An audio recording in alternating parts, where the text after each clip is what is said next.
Once again, good morning, dear brothers and sisters. Just a short reflection of our readings that we have for today. First and foremost, our readings for today speaks to us of our own fragility as a human person.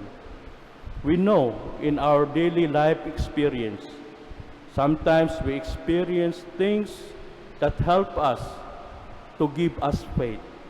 Sometimes we lose hope. Sometimes we give up and we want to surrender. That's part of our fragility of being a human.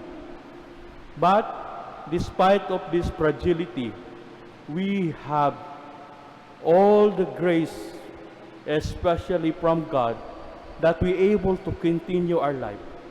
That we have this grace from God that will strengthen us despite of our fragility. As we have heard in our first reading, St. Paul writing to the Corinthians, he speaks about treasure in an earthen vessel. An earthen vessel, we know it's fragile, but it will, in the hands of God, it's always be in good condition and in good hands. We also heard in our first reading, as St. Paul said, we are afflicted in every way, but not constrained, perplexed, but not driven to despair, persecuted, but not abandoned, struck down, but not destroyed.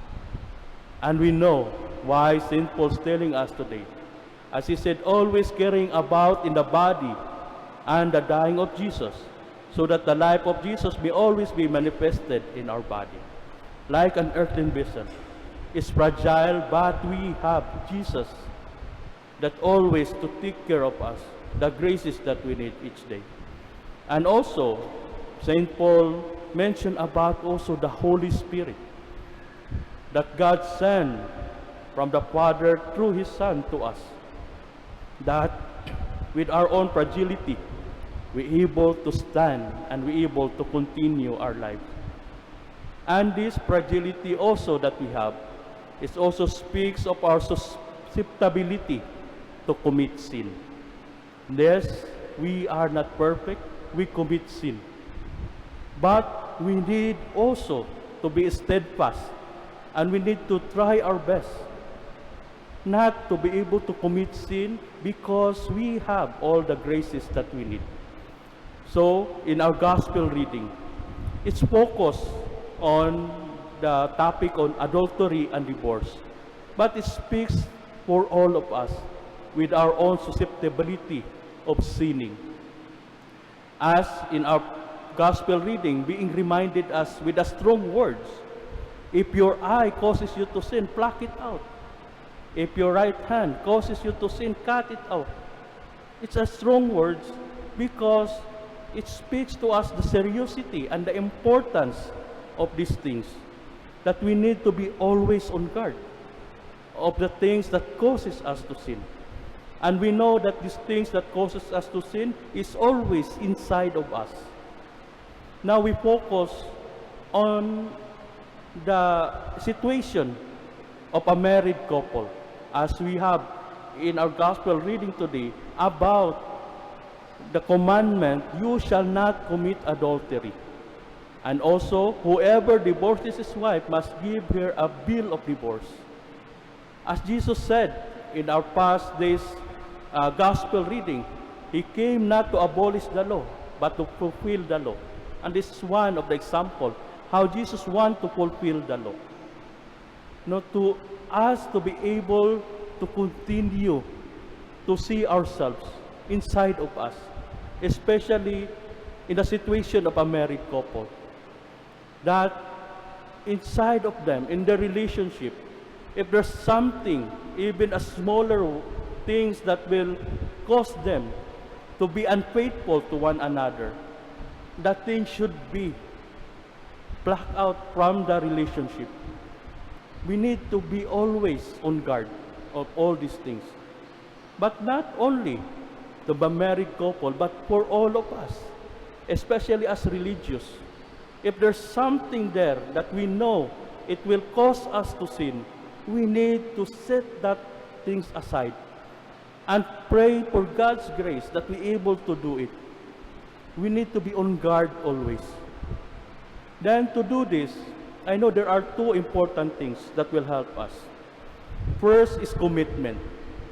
In our commitment to our faith in God, we need to commit ourselves 100%. Yes, we are fragile. Sometimes we backslide, but we have all the grace as we are continuously reminded. Commitment first for the married couple to their married life. Commitment to their spouses. For us religious, commitment to our religious vows. For the single blessedness, the same commitment being asked from all of us. But also, most important thing aside from commitment is the sacrifice that we need to do each day. We know we need to do sacrifices, especially with the sacrifices that even though it hurts us, but we need to do it because it will not do it. It will lead us to other way. It will cause us to sin and it will destroy us. And that's sacrifices that we need to do each day. For the husband and wife, you need to do sacrifices for each one of you to continue to support one another. As times pass, you continue to do sacrifice every day in order for you to show the commitment and love to your spouse. For us religious, we need to do a sacrifice every day, to able for us to be faithful to our vows.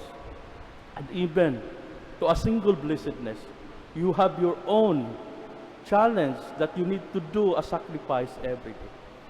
And we know that sacrifice, even though it hurts us, it gives us pain, but we know that at the end, by the grace of Jesus, it will help us to be able to be faithful and will help us to be able to follow the will of God.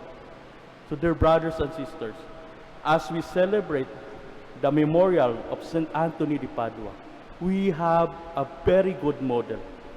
A simple priest, but a very good preacher.